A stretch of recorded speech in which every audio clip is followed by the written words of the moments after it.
And slowly open the eyes. Time's an illusion. There's only this moment. We create the illusion of time to experience being mortal. So we perceive a beginning and we perceive an end. And during that period, we watch each other age and we watch everything change. And then we believe in the illusion of death. And that death is the end. Time is not real. There's only this moment. There's only consciousness. And it's always been this moment, this consciousness.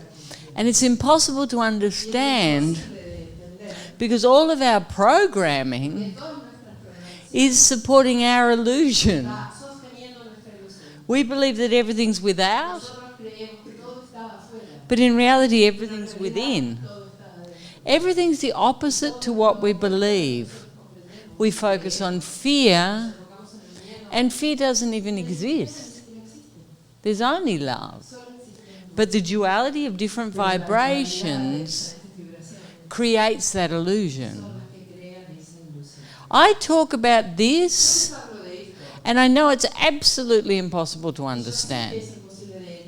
It's an experience when you go into unity. People don't talk about it. Firstly, not many people are experiencing it. But secondly, it's impossible to understand. And throughout history, it's always been created into a belief system that you can understand within the duality of the mind. This is why I say to you, it's so important to let go. Because we think we know. And we know nothing. This illusion is so intricate. Universe upon universe upon universe upon universe upon universe upon universe, down to microorganisms, the stars. It's so complex. And all of it is creating the illusion of separation and vulnerability and beauty. And it's eternal. It keeps creating and creating. God is creation. It's not a thing. It is creation. It's constant. It's evolution. And you're that. Everything's that. And that never changes. It's eternal. So, hypothetically, in this moment, yes, connected to everything. Always. Never came, never left. So I talk about this, and no one has any idea what I'm talking about. Of course not. If you told me this, I'd have a billion arguments, because I used to be a mini lawyer, no? About why that's not true.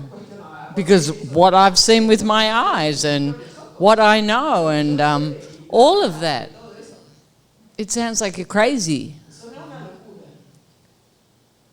That's why you have to let go to experience truth. To experience truth. And that's through the awakening. And it comes in moments too. You know, you start to have realizations. You start to see things. The more you go in, the more you elevate your vibration. First you start to see it illusionary. You start to see your own changes externally. But then you start to have internal experiences. And when you start to have those experiences, you start to realize that really you don't know anything. And you start walking between two worlds, the physical and the real world, the illusion and consciousness. And bit by bit, as the love grows, you start to have more and more experiences. So it's up to you. And I don't ask anyone to believe me.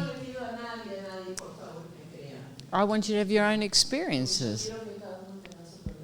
So the initial idea is you start experiencing more love. The initial idea is that your illusion of fear starts to dissolve. The initial idea is that you start to love yourself and you start to enjoy the present moment and you start to celebrate your life and give 100% to each moment, but from a place of joy. The initial idea is that you are creating and giving, because that is what takes you into joy. And the realizations, the awakenings, well, they'll start to come. And the more you're in the present moment, the more you'll start to experience that unity. You'll start to feel your vibration within everything. But it's not something that you can work out with your head. You know, I always laugh when people tell me they want scientific proof. You know, science, even the most brilliant minds don't know reality. Because the mind works in duality. And reality is unity. It's experiential. It's oneness. It's totality. How can I differentiate when something that doesn't allow me to act is coming from an intuition or is an irrational fear? For example, before coming, I had like a feeling, my intuition was saying that I didn't have to come because it was going to move me too much emotionally. Being here, I feel that yes, I'm up and down in some moments emotionally, but everything was, I could handle everything. So I feel that maybe it was an irrational fear, the fact of not wanting to come here. So my question is how to distinguish that in reality it's an irrational fear that I have to act anyway, or it was like my intuition acting in that moment. You just hit the nail on the head. The fear. The fear doesn't come from your intuition. It comes from your ego, your intellect, your fear that something will go wrong, your fear that it will be too much for you. The heart trusts. And another thing that happens with fear or the ego, there's always duplicity. You're never sure. Yes, no, yes, no, yes, no. When it comes from love, when it comes from consciousness, it's absolute. There's no question. It just comes. And you have to trust in that voice. Because the head will always try to get in the road. And always choose for the love. Like you said, oh, I had some resentment. Yeah. What's that? Fear. Yeah. You know, it's very clear. Firstly, nothing can happen to you. Doesn't matter what happens. Everything's for growth. It doesn't matter if it's something you like or something you don't like. It's still evolution. The fear wants to protect all the time. The fear feels fragile. The fear feels I cannot.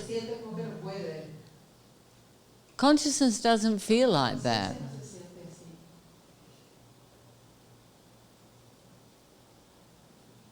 And yes, sometimes you have revelations, but things still happen. Oh well. Doesn't matter. It's part of life. Just to experience. I was just thinking when I broke my leg, something happened the day before, and it was very clear for me that was a bad sign. And I said it to Annie, and the next day I was in hospital. But it was a good experience. It was an amazing experience. What happened? I got to experience something else. So try not to protect yourself from life.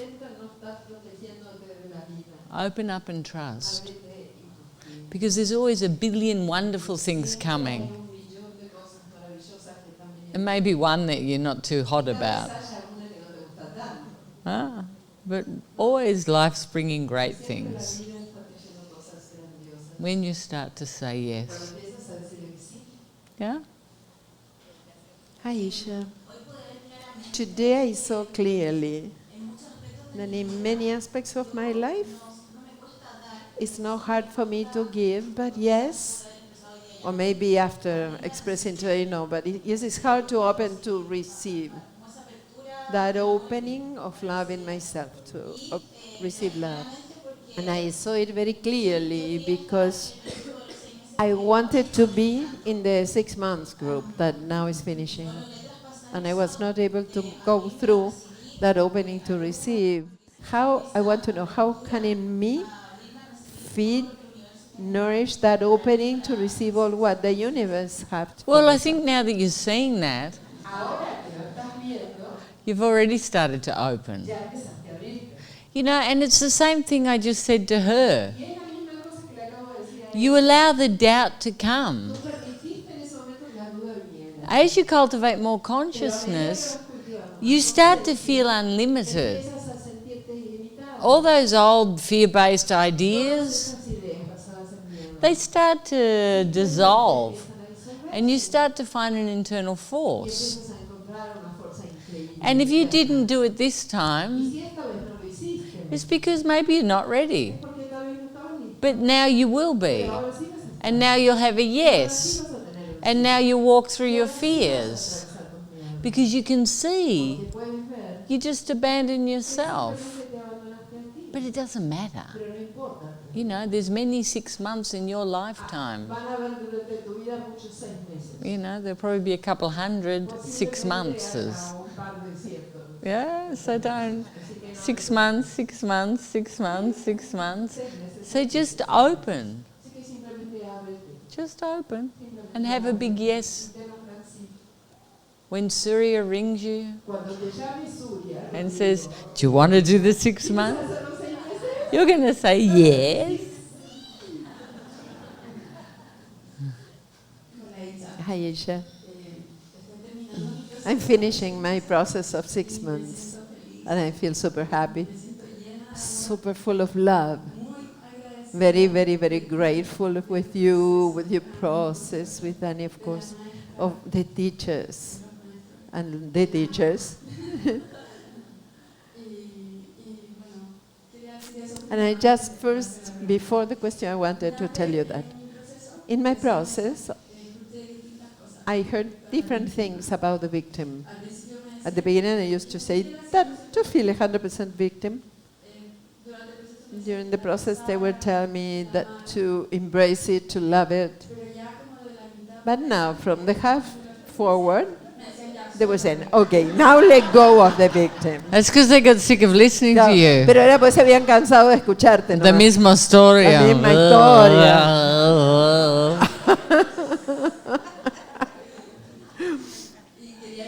And I want you to talk about the transition. Sure.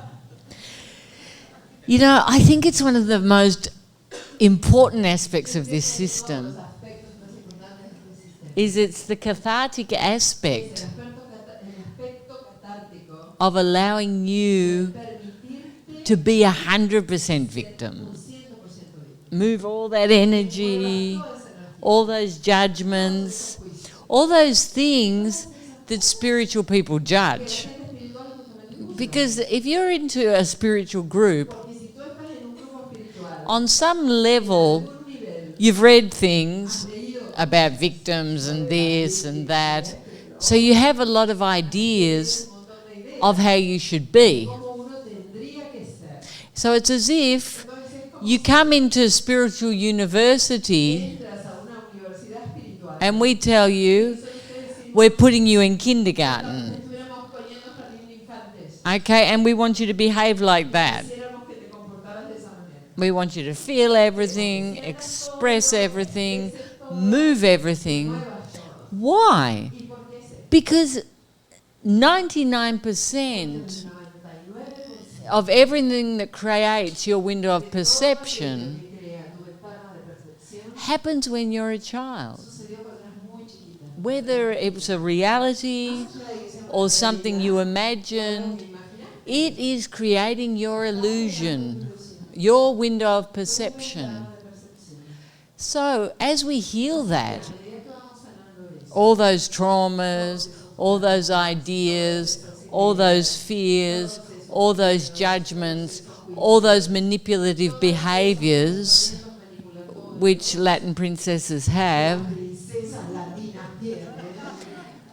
we start to realise that all of those things are just protections. They're just protections. And we don't need them anymore. And then once we have a clear vision, and we're not just responding from our stress, we can start to change. So then we move into the next stage. We're still moving, but we're starting to choose something different. Because we've cultivated consciousness, no? We start to come into the present moment. When we're unifying, we're experiencing more peace. We're walking around focused on that. There's still a bit of a movement. Yeah, but we can start to choose. And that's when we start breaking the victim. We tell you to take responsibility.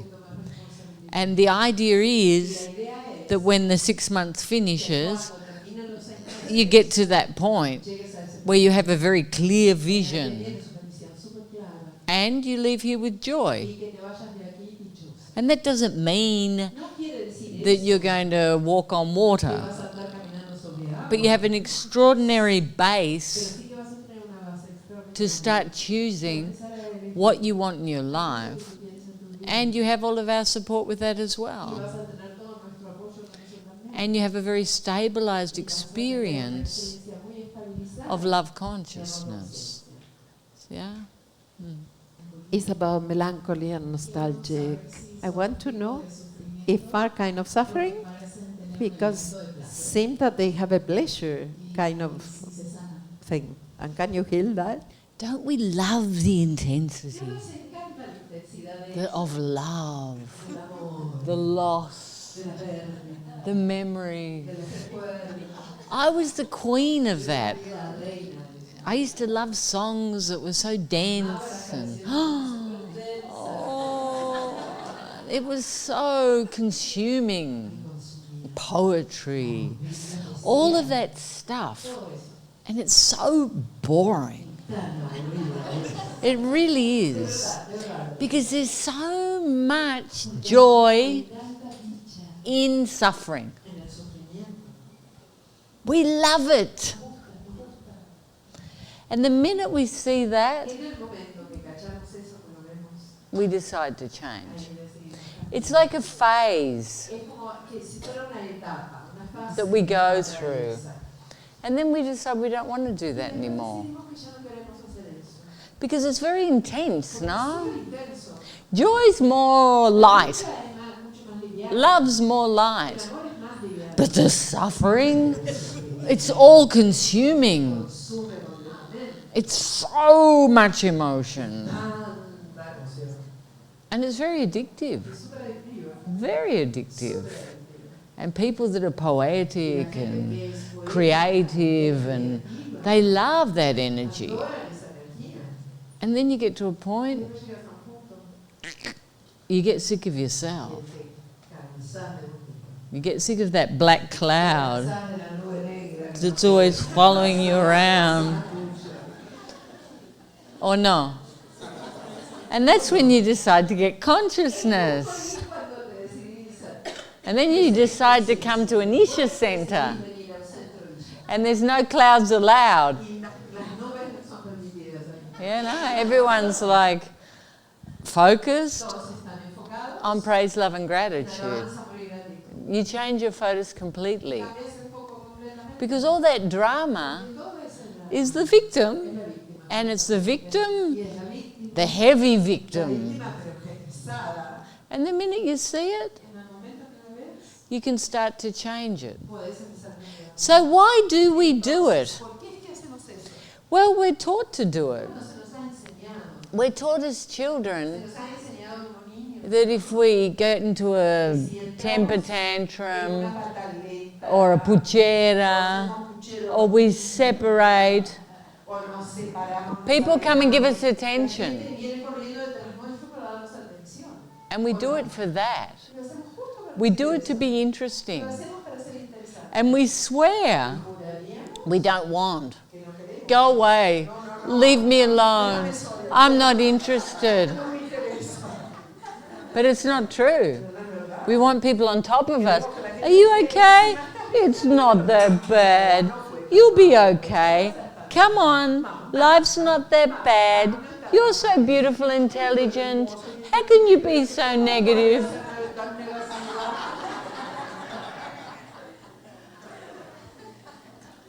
And we learn.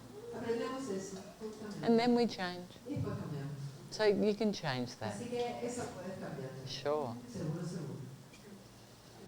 In the meeting that we have with you, I told you that my husband died 5 months ago in a very non-expected way. Now my question is, with these tools I have that I'm taking with me, that I'm taking home after this retreat, how can I start experience from love consciousness? The first thing you have to do is you have to embrace everything. You have to feel everything. You know, it's a big shock to lose your life partner. You know, and so you need to connect with everything. You know, you miss the physical presence, you miss the intimacy, you miss the support, you miss everything. You know, it doesn't matter how long you are together. You know, like today they buried Prince Philip. And sure, he was nearly 100 years old. But I'm sure the Queen is feeling the absence. Just because you know something's going to happen, or worse, if you don't know, because it's such a shock, and that happens a lot, you have to change everything in your life. So you have to use that death to find that security internally. And on some level, it's a big gift for you, because you're going to find yourself. And I talk from my own experience, no? It's not that I'm just hypothesizing. I have the experience. And it's a painful experience. And you have to use that to find love consciousness, to change, and to come to peace within the absence, because there's in reality no absence.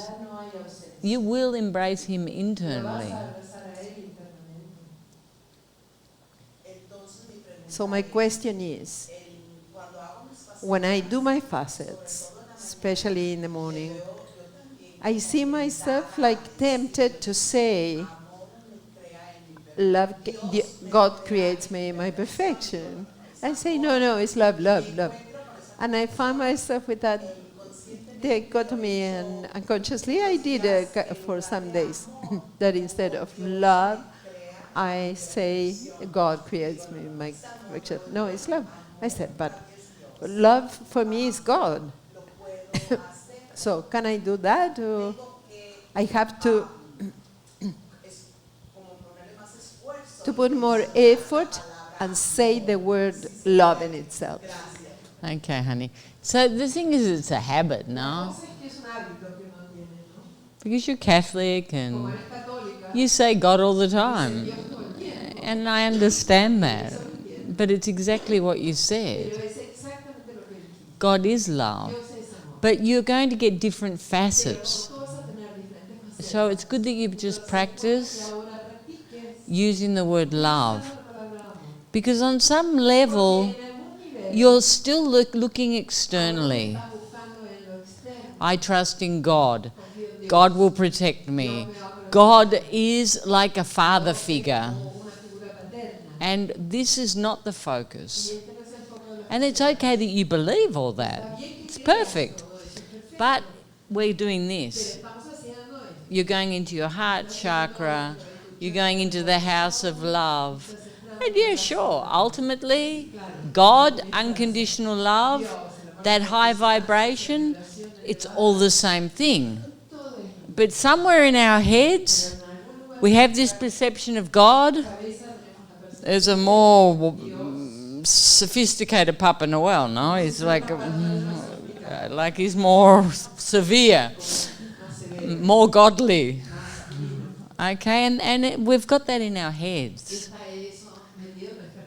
So it's very important just to keep using the facets as you've been given. And I teach this to priests and nuns and people that are really like, God's here, or here, yeah. And it's just, it will open your heart chakra. You know, and people that do other things as well have the same problem. You know, people that used to do mantras have a tendency to hammer the facets on top of each other. And it's very important as well to leave the gap in between the facets, just for a couple of seconds. Yeah? You know, just try to do the best you can.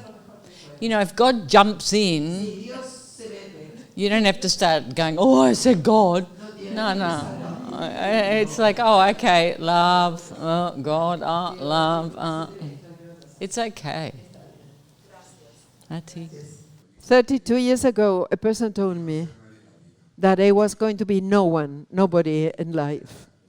That I was a poor thing, and I was like the last of the things, and I couldn't be successful. In that moment, that really printed me. But not to believe that in that person, not to believe that I was going to be that person, but to achieve success and to show that yes, I could arrive wherever I wanted. And I dreamt it, always what I want to do, and I achieved it. But as the years passed, I was able to see that there was a lot of people around me that they were annoyed by my success. And I labeled to mark in my mind that people was coming close to me for interest, and they had envy about my success. And I have been living in the last years like that, no? I feel everyone that are around me, they use me. And at the end, I feel used. So my question is, how to release that part of my thought That's a part of your ego. And it's probably something that's happened in your life. But it probably happened many, many, many, many years ago. And you have to go very deep. And you have to heal that. Because that might exist. But it shouldn't affect you. It shouldn't affect you. You have to go beyond that. So somewhere you have fear. Fear that people are against you. People will take what you have. You have to protect your kingdom. And you need to be clear where that comes from. And just let it go. Because even if it's a reality, it doesn't need to affect you. If you feel abundant, if you're enjoying everything you do, it doesn't matter. And humans can be like that.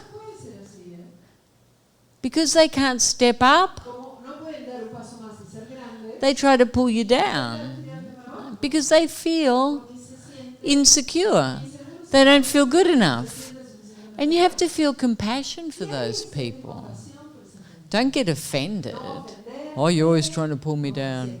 Oh, you're always trying to take advantage.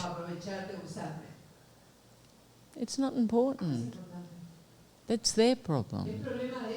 But it shouldn't be affecting you.